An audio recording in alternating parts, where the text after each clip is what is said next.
ஏசப்பாக்கு ஸ்தோத்திரம்.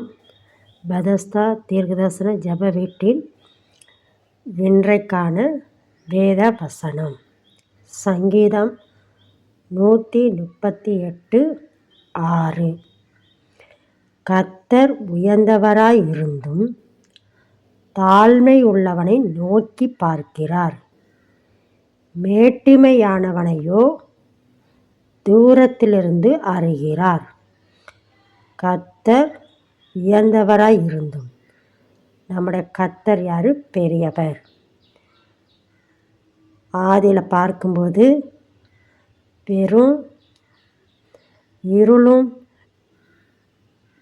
இருளுமாய் இருந்த அந்த உலகத்தை ஏசப்பா என்ன செஞ்சார்? வானத்தையும் பூமியையும் வெளிச்சத்தை, இருளை, சூரியன், சந்திரன், பறவைகள், மிருகங்கள், இப்படி என்ன செய்யலாம், ஒவ்வொன்றும் என்ன செஞ்சார்? ஏசப்பா படைத்தார். அப்போ இதை படைத்த தேவன் பெரியவர். அந்த பெரியவர் எங்கே இருக்கிறார்னா பரலோகத்தில் இருக்கிறார். பரலோகத்தில் தாழ்மை உள்ளவனை நோக்கி பார்க்கிறார்.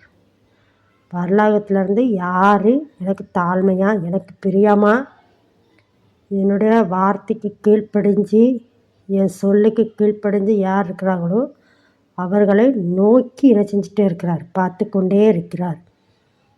அவர்களுக்கு நன்மையான காரியங்களை ஏசப்பான்னு செய்வார். மேட்டிமையானவனையோ தூரத்திலிருந்து அறிகிறார். மேட்டிமைனா கர்த்தருக்கு பிரியமில்லாத பெருமைகள், அகந்தைகள். ஏசப்பாக்கு என்னென்ன காரியங்கள் பிரியமில்லாத காரியத்தை நம்ம செய்கிறோமோ அவர்களை ஏசப்பா தூரத்துலேருந்து நினச்சிடறாராம், அறிகிறாராம். அப்போ இந்த வசனம் சொல்லுது, சங்கீதம் சொல்லுது 138:6 கர்த்தர் உயர்ந்தவராய் இருந்தும் தாழ்மை உள்ளவனை நினைச்சிடறாராம், நோக்கி பார்க்கிறார்.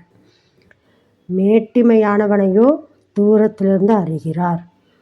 நம்ம ஏசப்பாக்கு பிரியமாக இருக்கும்போது, தாழ்மையாக இருக்கும்போது கர்த்தர் நம்மளை என்ன செய்வார்? ஆசீர்வதிப்பார். ஆமென்.